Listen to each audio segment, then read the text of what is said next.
स्वागत है। मैं हूं आपके साथ अंकिता। चलिए नजर डालते हैं अब तक की बड़ी खबरों की ओर। मध्य प्रदेश की पेट्रोल, डीजल और एलपीजी गैस की किल्लत को लेकर फैल रही खबरों पर अब सरकार का बड़ा बयान सामने आया है। प्रदेश के उप मुख्यमंत्री जगदीश देवड़ा ने स्पष्ट किया कि राज्य में ईंधन की कोई कमी नहीं है और आपूर्ति पूरी तरह सुचारू है। उन्होंने जनता से अफवाहों पर ध्यान न देने की अपील की है। साथ ही उन्होंने केंद्र सरकार के द्वारा एक्साइज ड्यूटी की कटौती को जनता के लिए एक बड़ी राहत बताया। मध्य प्रदेश के उप मुख्यमंत्री जगदीश देवड़ा ने प्रदेश में पेट्रोल डीजल की कमी की खबरों को सिरे से खारिज कर दिया। मीडिया से बातचीत के दौरान उन्होंने कहा कि मध्य प्रदेश में एलपीजी, पेट्रोल और डीजल की उपलब्धता पर्याप्त है और कहीं भी किसी प्रकार की कोई कमी नहीं है। डिप्टी सीएम जगदीश देवड़ा ने कहा कि मुख्यमंत्री डॉक्टर मोहन यादव के निर्देश पर विभाग पूरी तरीके से गंभीरता से काम कर रहा है। शुरुआती दौर में कुछ स्थानों पर लंबी लाइन जरूर देखी गई थी, लेकिन अब स्थिति पूरी तरह नियंत्रण में है। डिप्टी सीएम जगदीश देवड़ा ने प्रधानमंत्री नरेंद्र मोदी का आभार जताते हुए कहा कि केंद्र सरकार ने पेट्रोल पर एक्साइज ड्यूटी 13 रुपए से घटाकर 3 रुपए और डीजल पर 10 रुपए से घटाकर 0 कर दी, जो आम जनता के लिए एक बड़ी सौगात है। कालाबाजारी करने वालों को चेतावनी देते हुए उन्होंने कहा कि सभी अधिकारियों को सख्त निर्देश दिए गए कि कहीं भी स्टॉक जमा करने वालों पर नजर रखी जाए और उनके खिलाफ कार्रवाई की जाए।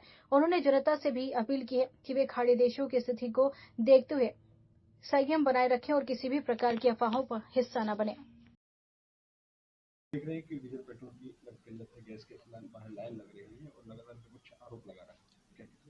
मध्य प्रदेश में किसी भी प्रकार की कोई कमी न तो एलपीजी गैस में है, न पेट्रोल में है, न डीजल में है। पूरी तरह से आपूर्ति हो रही है और उपलब्धता भी पूरी है। मुझे लगता है कि यह कहना बिल्कुल गलत है।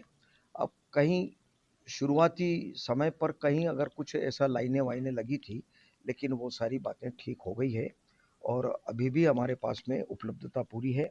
यशस्वी मुख्यमंत्री हमारे डॉक्टर मोहन यादव जी लगातार इस मामले में गंभीरता से सबको निर्देशित कर रहे हैं और कहीं आम जनता को कोई परेशानी नहीं है।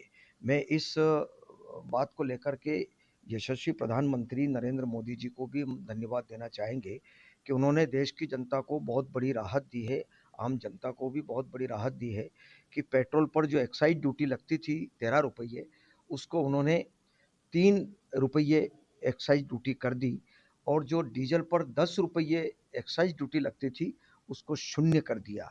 यह जनता को बहुत बड़ी राहत यशस्वी प्रधानमंत्री नरेंद्र मोदी जी ने दी है। हम उनका हृदय से धन्यवाद करते हैं और वो भी उन्होंने राम जन्मोत्सव के अवसर पर रामनवमी के दिन उन्होंने यह जनता को सौगात दी है। ब्लैक मार्केटिंग की लगातार शिकायत आ रही है, उसको लेकर के सभी अधिकारियों को निर्देशित कर चुके हैं कि जहां जहां अगर कोई इस प्रकार का स्टॉक कर रहा है तो वहां जाकर के वो चेक करें और कोई भी व्यक्ति, हम तो ये भी अपील करना चाहेंगे कि कोई व्यक्ति स्टॉक न करे और लोगों में भी जो गलत अफवाह फैलाने वाले लोग हैं उनसे सावधान रहने की आवश्यकता है। वातावरण को खराब करने वाले लोगों से सावधान रहना चाहिए और इस समय जब खाड़ी देशों में यह स्थिति हो रही है तो उस समय सबको संयम रख करके देश की जनता को और प्रदेश की जनता को भी सबका सहयोग करना चाहिए। मुझे लगता है कि कोई ऐसा विषय नहीं है, जो भी बातें हैं वो अनर्गल बातें हो रही है, उसमें कोई गंभीरता नहीं है। विपक्ष का काम है, उनका काम वो करे। अब वो तो लगातार सत्ता से बाहर हैं। अब उनको इस बात की तकलीफ है कि वो लंबे समय से सत्ता से बाहर है, इसलिए वो विचलित होकर के बात कर रहे हैं। विवेक तन्खा जी का एक बयान आया कि पश्चिम बंगाल में ममता गणेश जी जमीनी नेता है। अब उनका अपना विचार है, लेकिन अब टीएमसी वहाँ पर पूरी तरह से, मुझे लगता है कि ये जो चुनाव है इसमें पूरी तरह से साफ होगी और भारतीय जनता पार्टी को वहाँ विजयश्री मिलेगी।